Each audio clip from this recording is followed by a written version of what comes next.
Yo, yo, yo, yo. It's a four-way right now. Four-way. Never been done before. Never been done before. Never been done before. Whatever. Did that guy get murdered or something? Is that what happened? Did he get murdered? No comment. No comment? Something did happen, though, I think. Am I mistaken on that? Anyway. Yeah. What's going on, guys? How are you doing? So just a preface. Originally, this was just going to be first. It started off as just another sesh with Cheese and I. It's going to be just a 1-2 duo, but we've actually expanded. We had Granola jump on, open up a couple cool questions, discussions, and then last second, damn, we just came in and just pulled Arcane in, just forced him, right? Shoved him on the couch and said, "Shut up and join the episode, dude." And he's like, "Okay." So, how's everyone doing tonight? How are you guys going? We got some West Coast, Central, East Coast. How are we doing? Not too bad, man. Doing good. We're doing good. Excellent. Awesome. Okay, so as usual, we'll kind of cover everything, and we're going to be discussing a little bit in advance. As always, we will do a little bit of random discussions, kind of stuff, focus on stuff outside of the firearm industry. That's going to be a big focus tonight. This won't be a huge episode, but we'll have a lot of fun with it. Of course, we have a bunch of different personalities too, which is really cool. Additionally, we will pick up a little bit where we left off with the last time Cheese was on and joined us. It will be with a little bit of talk on suppressors, which everyone in here has a suppressor, yeah? Yes. I hope so. A few. Sweet. So that'll be a great add-in, and we'll go over that. And of course, you may have noticed if you are listening on a technical audio app such as Spotify, Apple, et cetera, you won't know, but this is actually recorded. So there's actually some video going on as well. Cheese is joined by me and little emoticons below me. Yeah, look at that. Check it out. Some dude with some dope little kit. You guys both are like posing, dude. You guys both look really badass, and mine's just kind of just a chicken. So that's what they pay me for. That's all fake cheese. Yeah, it's just a block of cheese. Just a cheese, but you'll never be a slice. Just not you, Cheese. Other people. That's actually a line from Kevin Hart. So, as always, you know how it goes, dudes. We'll have a little random question. It's gonna be a little different this time. So, what we'll do is, if you're watching the video, there's 4 squares, right? So I'm top right. My man Granola is right below me. Arcane bottom left. Cheese top left. So what we'll do is we'll do a 1 question, random questionnaire, icebreakers as always, and we'll rotate to the person below you. Okay, so we'll get it started. Lost Cheese, so now I'm top left. Sneaky bastard. He just wanted me to ask him a question. That's what it came down to. Well, it's kind of shitty because I don't have a question on top. Okay, I got one. Got one anyways. So, Cheese, you with us, dude? We may have lost him. I got hungry. I ate him. Jesus. Well, we'll wait. Hopefully he'll reconnect in just a second. Otherwise, let's see. I'll go ahead and stick. We'll stick with the path. I'll still ask you a question, Granola. So, As always, icebreaker session. Bam. Let's get into it. All right. My question for you, sir. Have you ever had a paranormal experience? Could be anything. So, actually, there was kind of a weird one when I was a younger lad in high school. The phantom-like object floating around, sitting there at the edge of the driveway as a young 16-year-old boy, and seeing something. It was either a kid like on a scooter or something, just creeping along in the shadows, or it was a phantom. I don't know. But it was one of those that I was like, I'm not going to hang around and find out. So the answer would be yes. In the same way. Yeah, dude. So, yeah, absolutely. That's kind of my personality too. So I'll tell a quick little story in regards to that. So very similar actually, but it was late at night. It was like 3 a.m, like, staying up, playing Game Boy, probably about 12 years old, give or take. And, middle of the night, just watching TV. I used to have used to have a leopard gecko. So in the corner of my room, there was a leopard gecko that was like above my TV, and the TV was below that, like in the corner. And then the other side, my room was in the very front of the house, and we lived in a cul-de-sac, and there was a huge lamp right in the center. So it just shone all the lights right into my room, right? So 3, 4 o'clock in the morning, it's like Saturday or Sunday, one of the two. Excuse me. And something just out of the blue just catches my eye, and I look over, and a man-like figure walks right in front of the window from like one side to the other, and the other side of where my room is, where it connects, is the front door. And man, it just like complete paralysis, fear just struck. I'm like, oh my God, like, same thing. That's Joe Biden. What?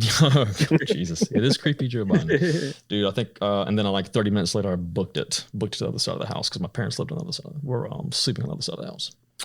No shame, dude. I booked it. So cool. All right, your turn, dude. All right, so I'm asking Arcane a question. Mm-hmm. So my question for you, sir, would be best city you've ever visited and worst city you've ever visited.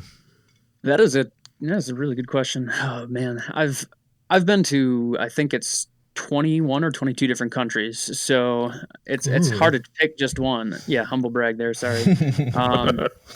The best city I've ever been to, I don't know. I think I would have to say, I guess it's not one specific city. It's a string of 5 on the Italian coast, Cinque Terre. It stands for the 5 terraces, or it translates to the 5 terraces. It's probably some of the most beautiful countryside I've ever been on. And even though I got pissed drunk and puked down the side of my friend's car on the way back and just had a grand old time, it was still absolutely beautiful. There's hiking trails all through the mountains there, and it's just fantastic. Worst city I've ever been to. Name any city in Kansas. I don't know. Damn. Nice. Oh shit. Damn, dude. I've never. Kansas sucks. Is it just because there's just nothing there? Like there's just nothing. Like it's just so rural. It's a close. Actually, Kansas might be a close second to Ohio. I won't lie. Damn, dude. Damn. But I have too many friends in Ohio. They'd probably string me up for that one. But whatever. Fair enough. Cheese, you back with us, dude? He's trying. It keeps hopping in and out, dude. I'm sorry. No, it's all good, dude. It's all good. All eyes on me.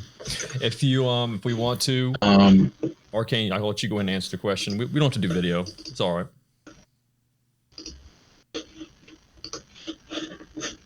Yeah, I'm just making sure. How about video games? Yeah. See, I'm glad you're a well-traveled individual, because you might have been like, I've never left my city before. And I'd be like, oh. Yeah. Yeah. Best and worst where I live. Right. Right. That's pretty cool, though. So I think Italy is definitely one of those places that I think everyone should try to visit at least. If possible, absolutely, man. Right? The absolute history there and everything. Yeah. Is this incredible? Do they still retain a lot of that just classical like design and art throughout the whole town and stuff like that? Is it yeah, they preserve as much as they can, it seems like. And for the most part, people are very respectful of that. Where I lived in Italy, though, actually a funny story. It's not really funny. It's super disrespectful. But a soldier broke into. There was like a 1,000-year-old church or something there that's been standing just for ages. Beautiful church, old Italian flag, like a very historically respected flag. It'd be like, it'd be one of our old country's flags. And a soldier stole it and tore it down off of the display and brought it back to his barracks room and woke up just absolutely pissed drunk in it, covered in piss and puke, because you're not doing it right if you're not pissing and puking yourself. And actually was charged criminally in Italy for stealing the flag. He got banned from being able to leave the military base. It was actually really interesting. I was about to say, like, when something like that happens, like, I would imagine they take it very seriously. And I was going to say, is there criminal charges that come from that? So yeah, I guess that answers that. But I mean, I guess luckily Uncle Sam maybe kind of helped him out a little bit. Basically said, hey, your boy leaves base again. His ass is ours this time though. Exactly. Damn, dude. Well, since we're losing cheese in and out, we can ask me a question if you want. Shoot for the stars. Ask you a question. You guys can ask. It can be anything. What's your number one goal for 2021? To blow up and act like I don't know nobody. I don't, dude. It's such a difficult question, right? So, you know, absolutely. I feel like it's one of those things that constantly evolve. So, like maybe like right now, it's one thing, right? So it'd be like for this to continue growing, for maybe a prime sponsorship to come in, for the growth of the podcast, the following, increased sales, increased activity between myself and people who enjoy my product and my brand. But at the same time, it's like maybe later on it evolves and just expands past that.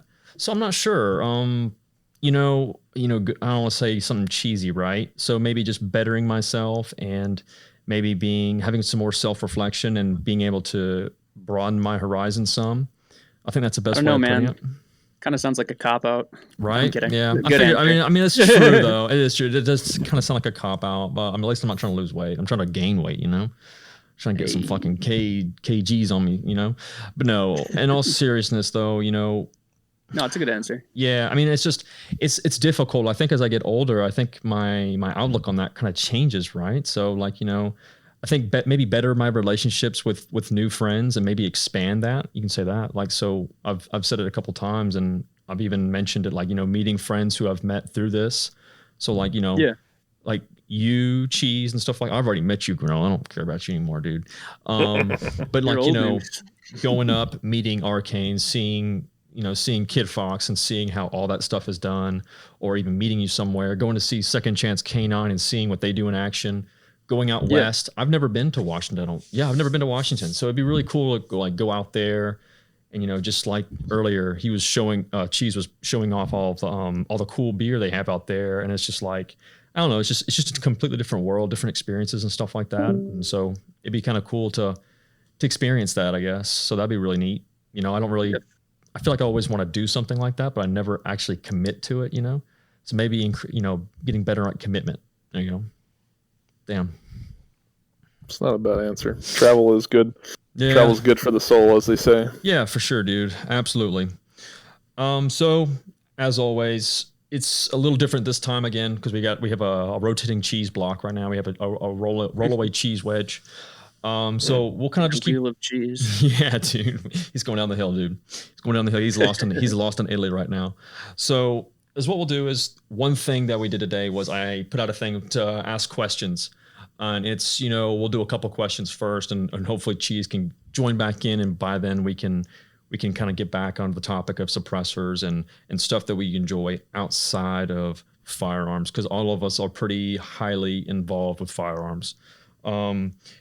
So from there, well, first, before I go any further, I didn't even bother to say it, but, we can give a little background on everybody. Everyone knows Cheese. Arcane's been on, but the previous episodes have been a little rough, they're kind of like audio quality wise, they're not as solid. And then of course, nobody knows Granola unless you follow him, and he's a dope ass dude. And me and him actually met each other for a brief moment. It was like that awkward moment where we kind of saw each other, inspected everything, and then like we traded some optics, and then we went out our own separate way. But I did get to see your cool dog though, so that was cool. Always enjoy seeing dogs. So, with that being said, Granola, tell us a little bit about yourself, or what you're able to tell us about yourself. Okay, yeah. I mean, so I'm no one special. I'll get that out of the way. I'm just a dude. We're all just people. But I'm in law enforcement. I've been in law enforcement since 2011. I worked for a major metropolitan agency starting off.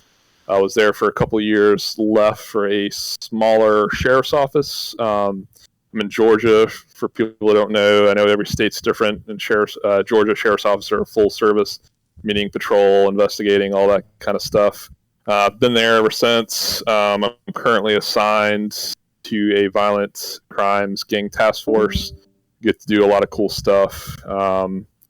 That's kind of my work background. I've been involved with the firearms industry in some shape or form since the age of 21, so going on 14 years now. Been lucky to travel a lot, got to go some cool places, do some other things, but that's kind of the gist of my background, I would say. Okay. Right on, man. Very cool. Very cool. Arcane, how about you, my man? I think I always share a good bit of your stuff. And of course, you've actually been on the podcast before in one of the earlier episodes. But if someone hasn't kept up with the first couple episodes, he's back. He's alive. The cheese is alive. If you have not, the cheese breathes. The cheese breeze. The cheese breeze. Damn, dude, that's top-notch jokes right there. Come on, focus on focus. Yeah. I have a background in dropping out of school, working sales jobs, making poor choices like enlisting in the army, getting injured, getting kicked out of the army for the said injuries, and then working more sales jobs and working marketing jobs, and then starting my own thing because I'm sick of making like petty little commission checks and then having ideas and not being heard. So I just kind of started my own thing. And I mean, obviously that's a very, very short shtick of it, but Sure. I've been in business for, I think it's almost 9 months now, actually. Yeah. Actually, maybe more. April, May, June, July, August, September, October, November, December. 8 months is when I like kind of branded myself. And then, from there, it's just kind of steadily been growing. And yeah. Very cool. And so don't cut yourself short either. So with Arcane, with his creation, he just a quick little background, and I'm sure he could fill in later, but Arc Bands, which is a reusable elastic band, of course, and it does have like a nice little clip, usable in several different situations. Like everyday life stuff, and then of course, but initially it was utilized as a kind of much like a heat mitigation device that wraps around your handguard of your rifle or whatever you're it's your handguard, so different lengths and stuff like that, as like basically a clasp, and then from there it just kind of blew up, right? So yeah, that's kind of what it started as. Yeah. So lots of cool stuff, and he continues to grow, expanding his line, different types of utilizations, so very cool. And of course he's grown very rapidly as well as gained the interest of some pretty cool dudes in the industry. And so that's always fun. Yeah. Yeah. So very cool background, guys. Very cool. A bunch of cool dudes. So one thing I did today was I asked some questions to followers to basically shoot us over. As I've done that, I've received a couple more, but we'll go ahead and cut through the main ones I thought were pretty solid, and everyone can give their interest, their opinions on them. Again, the focus on this is going to try and focus outside of the firearm industry, but we'll have some stuff in here too, and we'll hit some of that in a moment. So first question for everybody, favorite female artist and best beer from East and West Coast. That's a pretty good one. So we'll just break it down. We'll first start with the favorite female artist. Music artist or like art artist? I would hope to God it's music artist, because I'll be honest, it sounds bad, but I don't know any female artist, actual graphic artistry done. You do. I'm butchering it. You already mentioned one. Did I? Yeah, Kit Fox. Oh, that's true. She's going to be pissed at me. So she's sitting right here too. She will not be happy with me tonight. So hopefully I'll just omit that part and delete it. I'm just kidding. Just as I was texting her early today too, so that won't be a good look. But so we can start with. We'll start with the favorite female artist. I'll do it. Let's see. I'll go ahead and throw the name out there. There you go. Kid Fox, of course, always talented. But if we're gonna do musical artists, damn dude, I think I'm gonna say fucking Adele. That was the first name that popped in my head was Adele. So rolling in the deep, dude. Fucking that Bond song though, dude. Just that's true. That's a good one. You just close your eyes, just fall back in the water. Son. So favorite female muted. I actually really like Billie Eilish. I think she's incredibly talented. There's not a whole lot of female singers I can listen to because to me a lot of them sound very similar. And so when I hear somebody with a unique style. I really enjoy that. Or nice, very strong. Her and another one called Phem, Phem, is definitely not everybody's cup of tea, but I enjoy it. Artist, probably one of my favorites is one I've had a lot of interaction with and have a couple of her paintings is Invader Girl. Mm-hmm. That was going to be my one answer. Hey, we can have multiple. You can you can say her too, man. Dude, I completely forgot. As soon as you said, like, you know, I've had a lot of interaction, I was like, damn it. Fucking even think about that. Her art's very, very incredible. And I think it puts a lot of emotion and thought and feeling into her work. And just impressed by it every time. Sure. How about you, my man? Yeah, so to go on, I would definitely say Invader Girl. So one of the things that she absolutely kills to me, and I've told her this multiple times, is her skies and backgrounds and stuff like that. Obviously, the whole package is really good. But as someone who likes like some Van Gogh or Van Gogh, however you want to pronounce it, like Starry Night, she just adds and pops stuff that's super cool to me, that sticks out. So she would be my favorite current modern artist for sure. Going to the music side, they're a duo band, but Fantagram, Sarah Barthel, her voice is one of those that just like I can really get down to some of their music, and she just has that type of voice in some of those songs that it's just like really good music. And so that's who I was trying to think of, and I did some, looking at some of my top songs, was like, definitely say her based off that. Yeah. I almost forgot. So as I say that, we're talking about artists and stuff like that. Sasshole. I mean, I guess again, artist stuff. I'm not very well versed in artwork and stuff like that. To be completely honest with you, not that I don't have any interest in it. I honestly just don't know names. But I know that Sasshole Taylor, she was pretty talented with a lot of stuff, and she comes up with a lot of cool designs and branding. So that's artistry. I kind of cut some names short, and then I was just trying to think of Gladys Knight and Aretha Franklin are also some pretty big headers too. Yep. Like those power soul, but totally with you on the Billie Eilish though, dude. Yeah, she like you said, it kind of like resonates too, kind of like with a gothic sound and effect. Oh yeah. But man, solid stuff. And we got Cheese back. You got a little static, but dude. Plagued by the Discord update cycle, dude. My bad. All good. So anyways, that was a good one. So, and then we'll skip around. We'll go to the next one. So next question we've got, and next time I'll allow people to use names. This is a pretty good one. I'll let you start off this time. Actually, you know what? We'll let Cheese start off on this one since you've been in my MIC, missing in cheese. Great influences in each of your lives, whether a person or event that happened. I haven't really provided much background on, I guess my life, right? So yeah, sure. I played a lot of baseball. So I had a lot of good, aside from my father, right? Because I look up to my father, but outside of that, I had a lot of good coaches who were able to kind of get me past my stubbornness, right? Because everyone gets lessons from their dad, right? But I look up to a lot of the coaches that I had who kind of reiterated the lessons that that I was stubborn towards, like, not being afraid to fail. Understanding that failures is a learning lesson, right? Being humble, all these things. So I had a lot of coaches. I'm not going to name them specifically, but those types of figures were always good for me, just because of the type of dude I am. I can be stubborn sometimes. So I always looked up to my coaches all the way through, from when I was young all the way to college. So I think those types of figures for me were super influential. Kind of put me on the spot there, but yeah, quick elevator pitch. That's it, dude. There you go, dude.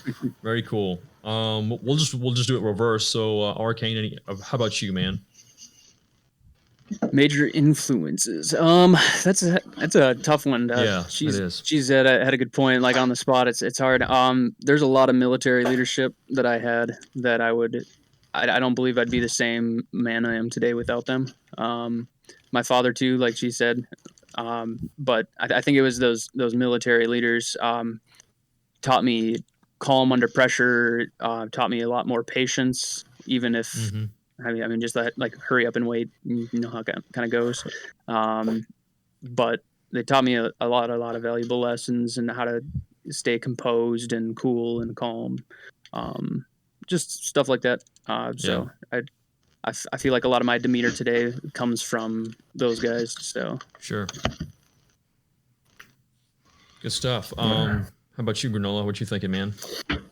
All right, so kind of the influences thing, and I'll go a little bit deep here. You know, I've been very lucky. I've had a lot of life experience, especially for someone my age, and a lot of experiences. So I always look at it as even the negative stuff that's happened, even the bad stuff, is one of those things that it's the overall picture. So yeah, they sucked at the time, or maybe they still have a little bit of sting to them.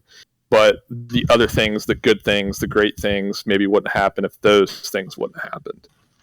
So, you know, that's same with mentors. I do definitely have some select mentors. One of my very, very close good friends is one that I consider a major mentor. But, you know, you can take negative interactions with people, whether they intend to mentor you or not. You can look at it as, hey, that's what I don't want to be. You know, I've had leadership that's great. I've had leadership that I'm like, I will do anything opposite of what that person does. And a lot of it's more pick and choose. Sure. You know, so, you know, I was more of a anti-team sports kid growing up. So I did the Boy Scout thing. I was an outdoor kid.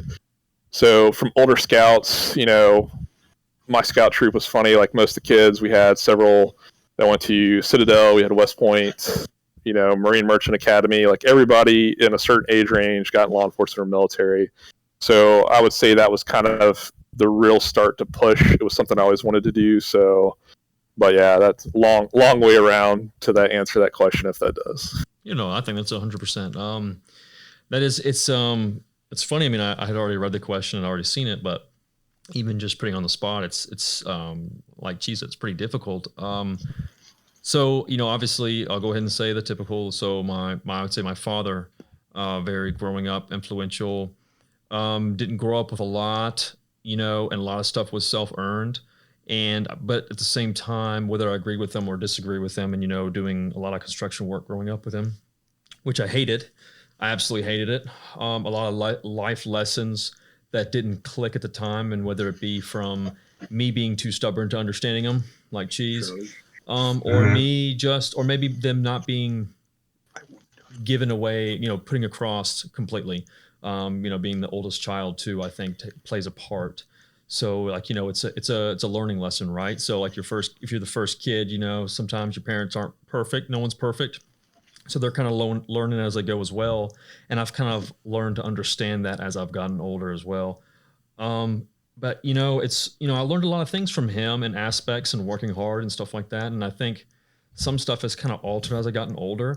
And it's like Granola said, you know, I've taken a lot of experiences and things I've seen. And, you know, I will 100% say I'm stubborn. 100% I'm very stubborn. I try to think that I know best, or if I don't, what I'll do is I'll look up and I'll research whatever, and then I'll try and get better at it. So that way, if someone asks me or if I get put in the spotlight, then I know what I'm talking about, because I don't like being embarrassed. That's just honest. You know, if I don't know it, then like that's normally why that 10 minutes of me responding is me looking it up and figuring it out and kind of, you know, getting a point. You know, and I'm a lot better than I used to be. I'm definitely not I'll try not to come up as a know-it-all, but I think I've learned some experiences from interactions and learning, like, you know, that's not a way to approach things. You know, being a manager of people for the first time, I learned a lot, and that was a big learning experience myself. I heard you learn a little bit about bubble mailers today. Aesthetically wise, having a nice form in one piece with no space is better than having a huge, like, you know, 1 inch gap. I don't care. I'll say it. I don't care. Does it matter? No, it doesn't matter. But aesthetically pleasing, it does make a difference to me. So hey man, that's all that matters. So I'm the only person doing it, so it doesn't really matter. But no, all seriousness. So it's like just learning little life lessons, taking bits and pieces from different people. But as a big influence, I don't know. It's nobody really. Is that kind of stuck up? Is that kind of like a bad thing? It's like I feel like I've kind of learned and stumbled my way, but I've taken life lessons from various people, whether it be positive or negative, like Granola said. But I think a lot of stuff was instilled into me growing up from my father. And I think that is what's kind of resonated the most. And sometimes some good things, some bad things, some OCD kind of like little traits of me, like being overanalyzing everything to make sure it's like just perfect. And if it's not perfect, then it, spazzes me out. But then sometimes it's also working hard and, making sure things are done correctly and remembering how you would want to be treated, stuff like that. So, I mean, I think it kind of comes full circle, I don't feel like I haven't really had a lot of influential people who have come in and impacted my life. I think there's a bunch of people that have come and impacted, but there's not like one prime figure. So it's kind of a maybe for you it's more about experiences in life and things that have happened, right? So right. So everybody learns different too. So that plays a factor also. And go ahead, man. I was gonna say it's one of those things where sometimes it's not till you're older that comes in. There's different times. I think the little mentors, like kind of you talk, that continual thing, it's especially you hit on the key of being a manager over people. And so leadership is one of those things when you take a leadership position, whether it's a corporate or whatever, or an assigned leadership, even if it's an unofficial leadership, like being on a baseball team and, they look at you as the senior guy or within your colleagues of work, that is one of those things that matures you, I think, like you said, and it's like a reverse mentorship because you're mentoring them, but it's like you said, searching for the answers, trying to be right, to be able to spread the knowledge, give them the right answers. That's a huge thing. So that's huge that you hit on that.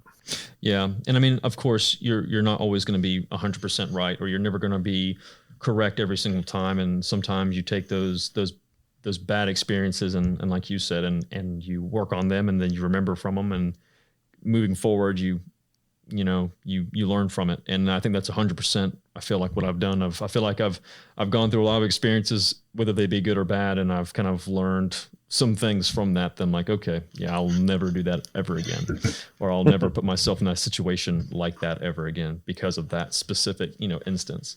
So yeah, but I mean, it's kind of it's like one of those things, right? I mean, I think everyone, like you said, learns differently. I think that's a very good point. Good stuff, guys. That was damn. Cool. I'm about to fucking start crying, dude. To be honest with you. Too deep in here, dude. We gotta switch up the topic. I know, man. I'm just all tearing up right now. So let's cheer it up a little bit. We'll move on to something. This one is pretty cool. So, what is a favorite Christmas movie and tradition in your household? So we'll keep it going. Cheese, what you thinking, dude? Every year, so my family's big into cooking. So every year for the past 5 years, we get a huge prime rib. Nice. We get a big old thing of kosher salt. Nice, dude. Big bed of kosher salt. Throw that thing on top. Make that guy. Wait till he turns black on the outside. And then you just pull it out of the oven. And then we just, each of us, I think there's 6 of us. We cut a big old slice of prime rib. We sit down at the table and we just talk and eat, dude. That's just that's what I look forward to every year. I don't really eat prime rib that much because I ain't rich. But once a year we sit down together and have a good meal. That's Dude, we're doing the prime rib thing this year for Christmas too. I can't wait, honestly. Nice, man. Prime rib gang up in here. Good stuff. How about you, man? Granola. All right. So favorite Christmas movie. I'll just go ahead and say it, Die Hard. So it is a Christmas movie. So traditions. So I'm trying to think. we have some traditions. So I'd say one of the newest things is talking about mentors. One of my biggest mentors has started to give me a new book that I don't have every Christmas. And, that's kind of cool. And that's one I like to do. But definitely for, like my family, try to get gifts of significance, emotional importance. Obviously being older, it's hard to buy Christmas gifts for certain people once you become an adult, because you're like, I just buy the things I want. Mm-hmm. So you're like, so give me socks, but then give me something meaningful. It's kind of cool. Typically, I've spent Christmas 2 years ago. I was in Copenhagen for Christmas. So if we can travel during Christmas, that would be kind of, I guess, a tradition or a cool thing to do. Very cool. That's awesome. Copenhagen's beautiful. Yes, I love Copenhagen. Very cool. So for me, favorite Christmas movie, man, it's kind of hard. I mean, I want to say like Home Alone, but I'll tell you, there's something about, this is going to be weird now. This is going to be weird. I'm going to say there's like these select scenes like in Harry Potter that I feel like always resonate with me during Christmas. Like there's just those winter scenes, and it's just like, I don't know what it is. And they always have like the Harry Potter movies playing during Christmas. And then I'll also say like, I used to watch the Bond movies all the time. Like they would like the 7 Days of Bond, and they would play nothing but Bond movies. So like, even though it's not an actual Christmas movie, but that just always like, I just always see that. So that's always something. Let's see, favorite Christmas tradition. So really, I don't have a lot of Christmas. We don't have a lot of Christmas traditions, but I did start one with my wife. So growing up with her, I think like the first year we dated, first time experience, and this was a long time ago because we've been together for a while, but went over there for Christmas Eve, and I had crab legs for the first time, and it was like just unworldly. Like I was like, these are so damn good, dude. Never opened a crab leg before, and like it was a whole experience. This was like back in freshman year of high school, and then from there, I've had crab legs every Christmas Eve since then. So that's like 14, 15 years now. Nice. Have not. I'm like, I'll have them this week, and I'll do it again next year. Like, and that's like the only time that I have crab legs, because I just fucking ball out, dude. I just like starve myself for like 24 hours, and then like when crab legs come, dude, I don't even eat anything else with them. Like maybe a thing of bread, and that's it, and like water, just to like throw them down my gullet, dude, and just eat crab legs. But yeah, That's what I like to hear. Yes. You have to send me pictures of it. Thank you. I for sure will. I'll actually video it this year. You won't. Makes you don't tempt me. Don't tempt me. But yeah, I would say that's mine. So very cool. So we'll get a little bit more in gear oriented, since we haven't really touched on that. So one guy, let's see here, right here. Plate carriers and your personal setup. So when I think of, so we'll talk about plate carriers first, and then personal setups. I'm not sure exactly what you're referring to, because I'll be honest with you, mine's not really set up, to be honest. But we'll say rifle setup. So again, we'll start with the big cheese over here. Your plate carrier, whatever. It didn't have to be your plate carrier of choice, but it can just be whatever you're running now or what you have. Yeah, I just have a Spirit LV-119. Let's go L210s. Basic setup. Mark IV rig if I decide to throw mags on there, and then I wear side plates because I'm not a dude, I just if I'm gonna throw plates on, I'm gonna throw plates on, right?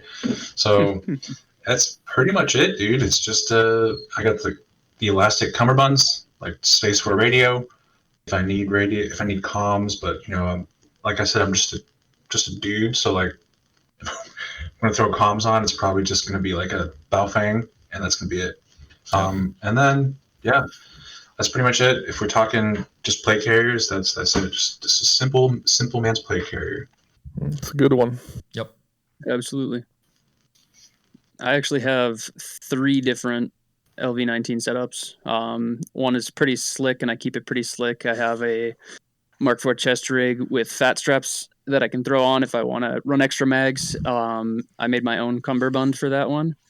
Then I have an LV-19 with the Mark 19, or LV-119, excuse me, with the Mark IV rig, and expander wings and back panel and just everything on it, kind of, and that's where my radio kind of lives.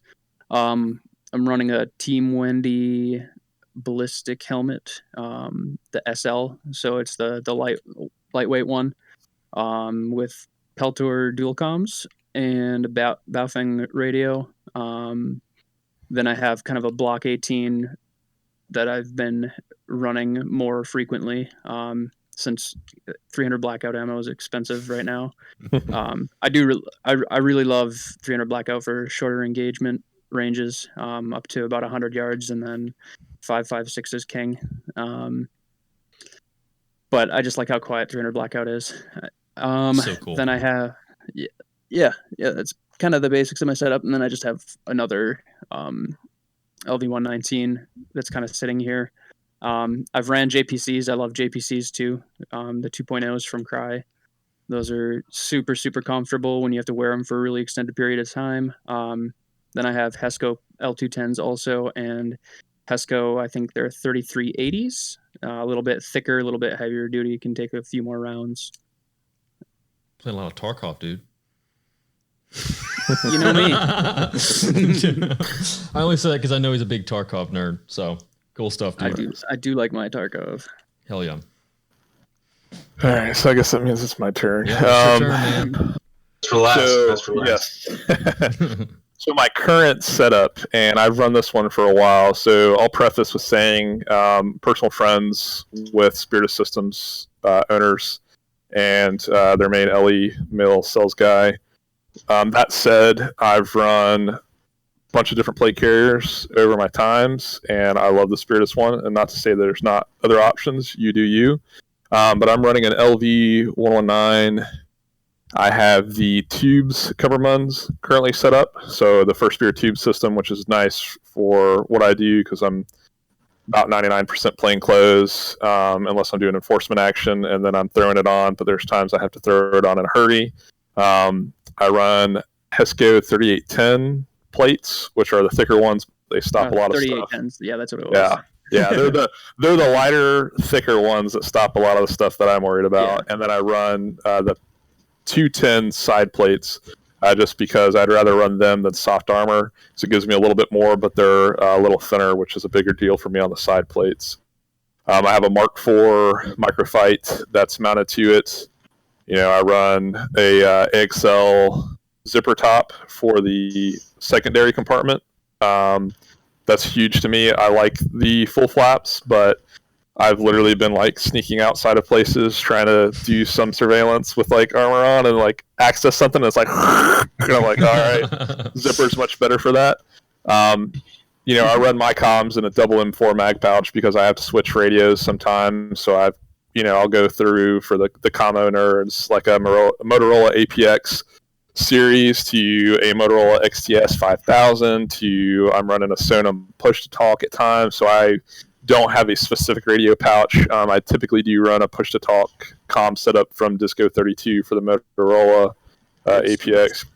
I run 2 mags mostly, rifle mags. I don't run any pistol mags on mine. I actually have the Spiritus System lunchbox, which I keep rolled up. It's like the huge sack instead of the smaller dangling sack.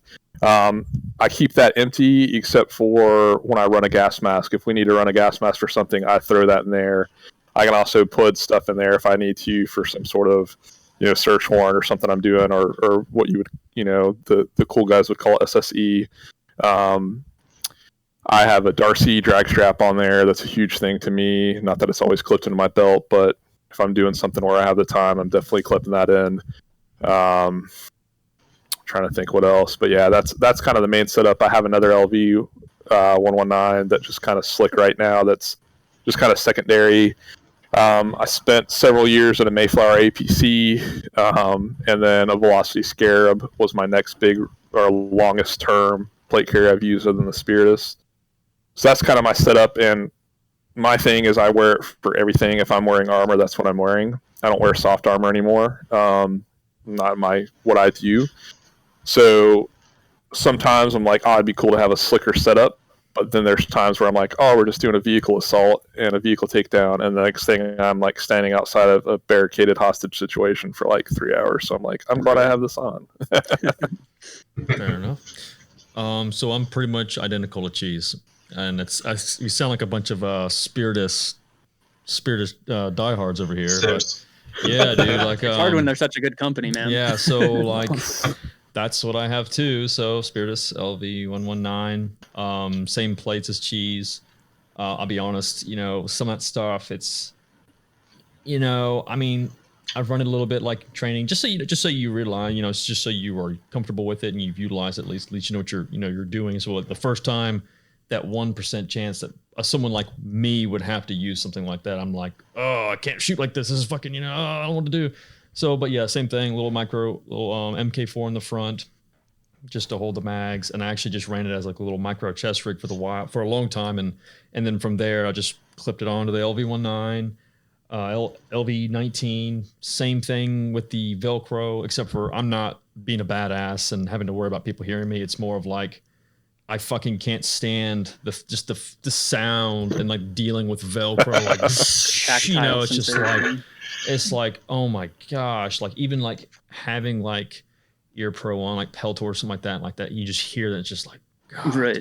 Dude. Oh, there's this really good meme on YouTube. This dude is like talking about, there's a guy talking about Velcro, that a trick he learned from his buddy who was a ranger, and he's undoing it and it's really loud. He goes, now here's a trick to mitigate the sound, and he just screams while he rips it open. It's just super funny. Internally, that's exactly what I'm doing. Like honestly, internally, that's exactly what I'm doing. I just can't stand it. So I actually did. Right. I just picked up one of those just recently, just to run that, just to avoid that, because sometimes I just want to be able to, like, whether, again, I'm not doing anything high speed. I'm just a dude, like G said, I'm right there with you. So like sometimes, honestly, if I'm putting a little Snicker bar or something in there, some Funyuns or something, just open it up, instead of having to, like freaking maneuver it and stuff. I'm just throwing some food, or like maybe my phone, or maybe like a Quest bar or something. I don't know. Or maybe like, my creatine for the day, so it's not like I'm doing anything high speed, but I do like the ease of a zipper versus Velcro. That's killer for me.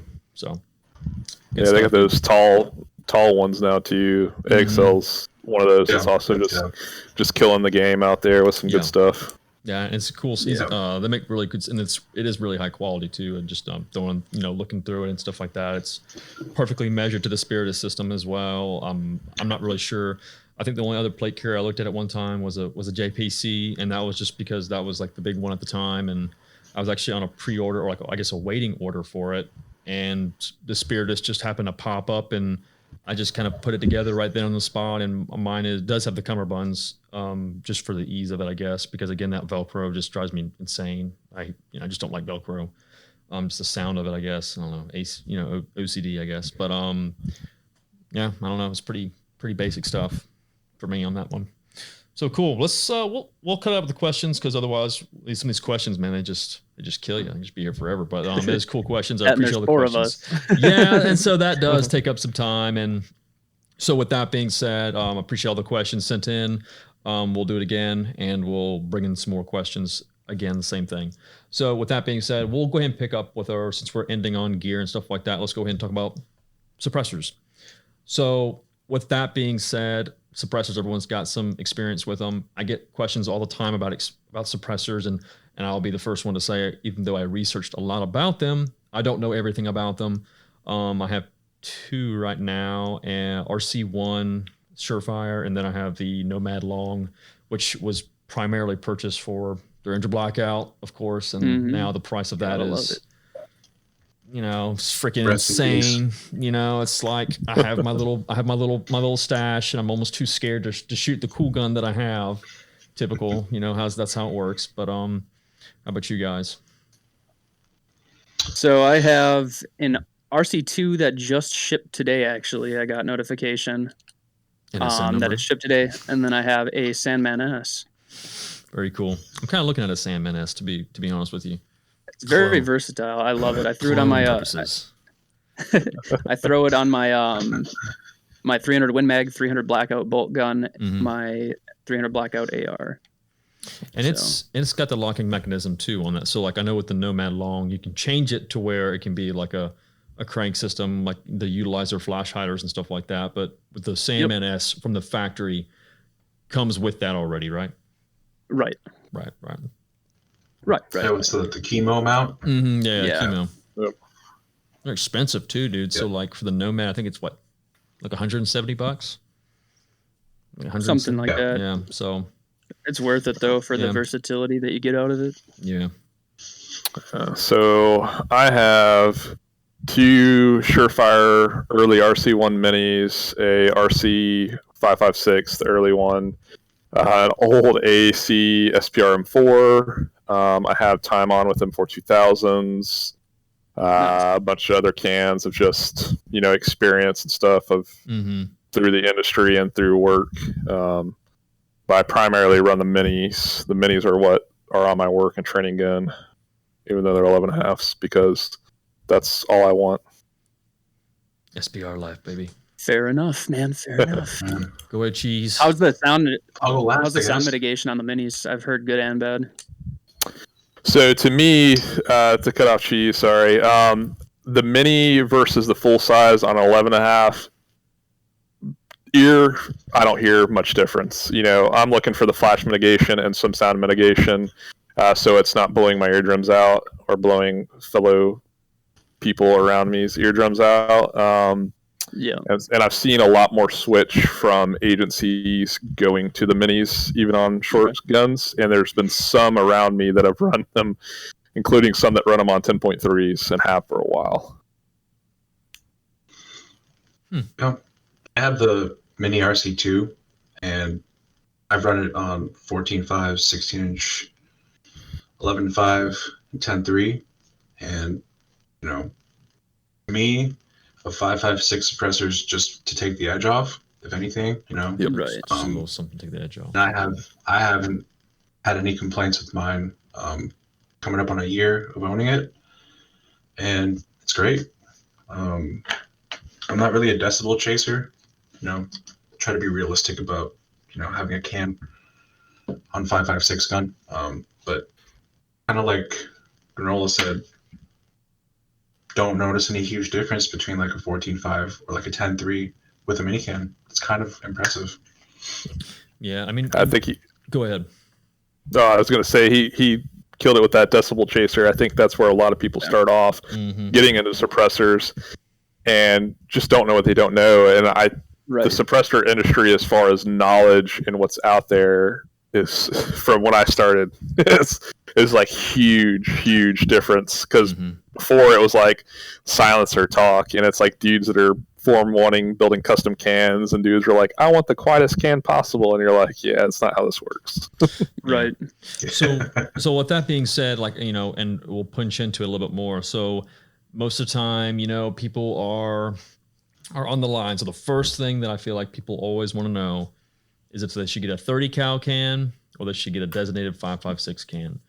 And I'll go to you, Granola, just because you seem to be probably the most experienced, maybe of all three of us. Maybe not. Maybe Arcane's got some more. But what are your thoughts on that? So I see a lot of people go, the same question. They want to go 30 cal can, and 99.9% of the time, from what I've seen, they don't use it on a 30 cal, or they regret the decision because the size and weight and length that they get for a 30 cal can. And if you're chasing quietness, just get a 22 can and get a 22, because then you'll have fun with it. And that's where the people want the quietness. The sacrificing for 30 cal to work on 5.56. If you have a 300 blackout and you want to run a 30 cal can, get the shortest, like a Dead Man K, something like that. Or they have the 300 SPSs, I think. Surefire. I'm a big Surefire can person because longevity, materials, and the locking system of them. That said, direct thread also is super cool. And if you're running a super short 300 blackout, get a freaking decent short direct thread can on there and have fun with it. But no, I think legitimate use, and you'll enjoy it more long term if you have a 5.56 gun. Get a 5.56 can. Yeah, I agree with you on that one too. And I think it really depends on what kind of guns people have and what kind of guns they're Yeah. running and what they want to buy down the road too. So I agree with you, but I also in a sense disagree. Like I have a lot of 30 cal guns. So I like to run the 30 cal can. I just run everything suppressed. It's just so much easier, so much better on like just the concussion, everything like that. If you have multiple guns that you want to run suppressed, I don't see anything wrong with getting a 30 cal can if you're gonna use it. But if you don't have a 30 cal, you don't get a 30 cal can. yeah. Yeah, So, no, I mean, I was just to say, so I mean, like I know one of the popular cans is a Sandman S, so I guess that kind of fills that void of being able to utilize, I guess, both calibers too on those. But Yeah. yeah, and the cool thing about that one is you can put a 5.56 muzzle cap on it, which Right, helps with right. some of the flash reduction and stuff. So Exactly. yeah, those versus cans of, let's say, 5-10 years ago, if someone just wanted a can to kind of do it a general purpose can, I'd absolutely recommend the Dead Air for most just like casual can users, because it will give them the modularity or the flexibility to use it on multiple things and being able to change the end caps to specific. And like you said, Arcane, with if you have 30 cal, that's absolute consideration. But I'm of the school of I want a 5.56 can for the 5.56. Oh, absolutely. Yeah, same. You know? That's why I got the RC2. That among a couple other things, needless to say, but yeah, that's why I got that for my 5.56 guns. So that I have a dedicated 5.56 can for that. So sounds like we're all surefire cop outs again too. So 2 for 2, dudes. 2 for 2. they build good suppressors, man. Yeah. So I mean, yeah. it's hard to beat. You know, it's like just like you mentioned it earlier, Granola, that locking mechanism. It's just locks. I mean, no pun intended. It just rock solid. You know, it's all the different flash, all the muzzle device, and they're just so proven too. So it's like, you know, when people look at, you know, it doesn't even have to be. I almost said like you just look at Instagram and you look at where people are using. You know, you take out the clone part, right? You know, and then you see the 3-prong. You know what popular muzzle device? War comp. A lot of people are using those war comps right now. When you just have so many different popular muzzle devices and they're all modular, and not modular, but they're all just can be utilized with the suppressors, it's kind of hard not to, right? So I mean, it's like even before I got my can, I was like, I'm getting a Surefire just based on the fact I've just got all these Surefire muzzle devices and they all work. So it's like, right. You know, and why go anywhere else? So, and they're built very well. Absolutely. Yeah, I think for hard use, they are the standard, you know, and I'll say that about their lights as well. I mean, there's always things that can be done better. It's good to see people pushing the boundaries with other stuff, but when it comes to like legitimate hard use suppressors, I don't think the Surefire is the standard to me. I'm gonna pull Cheese into the chat. I'm gonna pull you into it. How many rounds do you have through your Surefire Mini, give or take? Not a whole bunch. Probably close to somewhere like 4,000 or 5,000 rounds at most. Yeah. You know, that's a generous estimate. I've only had it for like a year, so you know, estimate how many rounds I shoot a year. Somewhere close to like, if I have a good year of like having ammo on hand, you know, 4,000 to 5,000 rounds, right? But yeah, I mean, I've only had it for a year, so that's a generous estimate. So my can is still very young. Very young, very green. Yeah. How about your Surefire there, Granola? How many rounds do you think you've got through yours? Through one of them, I mean, easily probably 15K, if not more. You know, I float with having a training carbine and try not to use my work carbine for training. Just personally for me. That said, a lot of times there's certain things on my work carbine that aren't on my training carbine because budget. You know, I don't have 2 mauls as much as I'd like 2 mauls. So it sees a decent amount, but that one stays on there. But I shoot a pretty high volume, so you know it's probably realistically 20, something like that. I shoot rifle, and my shooting schedule is probably about 20 to 30% of my shooting time, and pistols 70 to 80.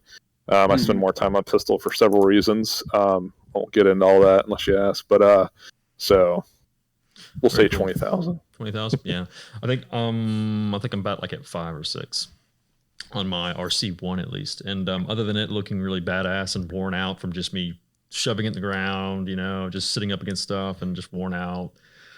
Me spray. No, I'm just kidding. Cheese knows what I'm talking about. But battle worn. Yeah, battle worn custom Cerakote. No, I'm just kidding. No, they're just solid. I mean, like, I don't know. It's just kind of like you said. I think with chasing decibels, once you get past that, I think luckily, I knew before I got into the can. I was like, no, I'm not getting something to chase decibels. I'm just getting something that's just going to be rock solid, and I'm not gonna have to worry about it. It's across the board is proven and is shown that it's just a workhorse, and I know that it's not gonna be the quietest, it's not the lightest, but gets the job done. Now I'm kind of interested in the damn RC Mini, to be honest with you. But I've got my RC1, and what's the weight on the RC Mini? Just out of curiosity, like what does it get? Rough estimate. No idea. I want to say it's 15 ounces versus like the 17. Yeah. It's right under pound. So like you said, it's not the super lightest, but it is tough, and that's huge to me.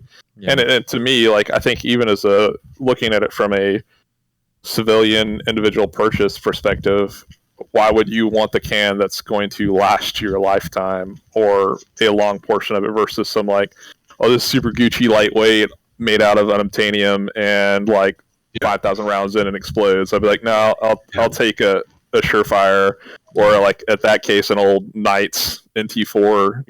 They weigh 80,000 pounds, but they're bomb proof. Yeah, they'll last forever. Yeah. Yes.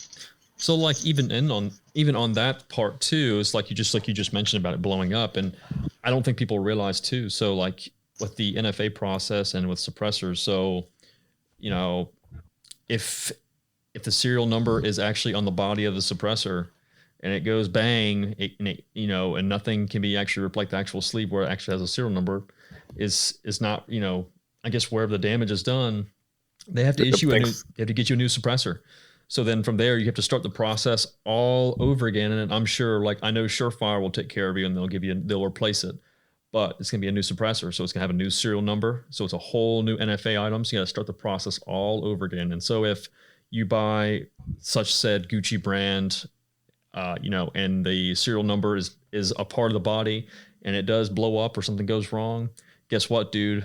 You gotta get a new suppressor and you have to start all over again. So whatever wait time. Wait that extra year. Yep. It's like, and I think that was in the back of my mind too, going through that. And I was like, I'm gonna wait this whole time for my first suppressor. And then like if something messes up, why would you want to risk that? But a lot of these guys are starting to 3D print them. I think SIG is doing that now, right? So SIG 3D prints the body. And like, so they can actually redo it, and actually they have the different sections now. And a lot of guys are doing that too, but it has to be on the actual body. So you can't have like a removable device, right? I think is how it works. Yeah. So it used to be that you could destroy the tube and put the same serial number on it. And then a thing with AAC, and then Phil Dater got mad and all this of suppressor lore that went away. So yeah, the outside tube has to be retained with the original serial number. So, outside of recoring it or other stuff. And I think Daniel Fence, the Wave suppressor, is one that's partly 3D printed and stuff like that. Yep. So, but yeah, you gotta retain that. And for the suppressor to take it off the registry, it has to be destroyed. So it's not like an SBR where you can just say, hey, I'm turning this back into a rifle, remove it from the list. So it's a heavy investment, time, money wise, and you are stuck with that thing. It is not like, oh, I just want to I'm done with this, I'll just sell it to Joe Blow off the street. Nope. No, you're married to it. Yeah. Yep. Like what I guess what the best case scenario is, what you sell it like at a gun shop, and you just have to hope some dude's like, oh, I'll buy this and wait this amount of time, I guess, like an NFA transfer, I guess. You have to pay to. Sometimes I've talked to Tommy about this. Sarah's brother owns a 07. What is it? An 0702 FFL, and it's a whole process if you ever want to sell a suppressor. Yeah, because there's 2 transfers, so that's $400 in taxes. So you have to give them a real good price on it. Yeah, so you can sell it personal, and there's only one. but they basically have to trust they're going to hold on to it. So I could sell Cheese, my suppressor. He fills out the form, pays the $200, sends the tax, all the paperwork off, and I hold on to it until his paperwork comes back, and then he gets it. So it's basically someone you got to trust because you're sending off the paperwork, but they're holding on to it, and it's not a dealer. So it's an individual-to-individual sale exists, but you're like, do I trust this person to hold on to this heavy piece of equipment? And then you're like, man, I sold it to this person. They're going to spend $200, and they're going to get denied or something. And I'm going to be like, yo, sorry. Here's your money back. Yeah, sorry. I think it depends on what state you're in too, because I don't know if you can do that where I'm at. Yeah, so state law is going to be different with things. It's like transferring a death. You get one free tax exempt transfer. You got to provide death certificates and all that. And the 41P rule changed the stuff with the trust. And now if you had the trust with 10 people on it, now you got to have fingerprint cards and passports, photos for all of them. Yeah, exactly. Yeah. It's a complicated game that most people are not willing to get into. Sure. Right.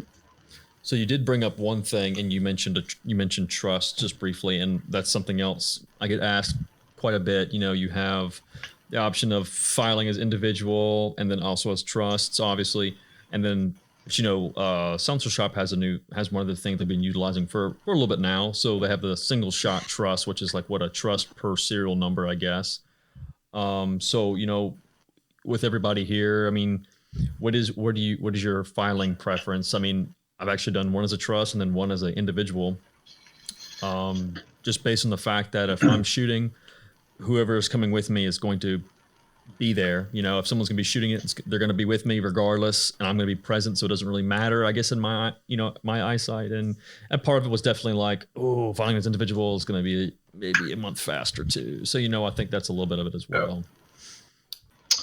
Yeah, I have all my stuff is individual. I mean, I only have 2 NFA items, third one pending, but it's just me. And if someone's going to use my NFA item, I'm going to be there. So, I didn't really see the point in starting a trust up because, for me, it's just me. And if I decided to change that down the road, maybe I'll transfer my items to a trust, but it seems to be more simple. I guess a lot of people have different outlooks on what they want, right? So like some people already have a trust for their land, so they'll just put their stuff, on their trust that exists. But as just like a normal, regular civilian dude, if you're looking to get into NFA, I would just start with the individual. Yeah, unless you have the capital. Yeah, I will say, like my buddy does have like a hunt club and stuff like that all of his family's a part of, and so he puts everything into a trust just for the simplicity of goes into that trust. Anyone can utilize it that's within his family, and if they have to, go grab it, they can just snag it out of the safe and take it off to like you said, the land. So that's what's a part of, and I can 100% get that.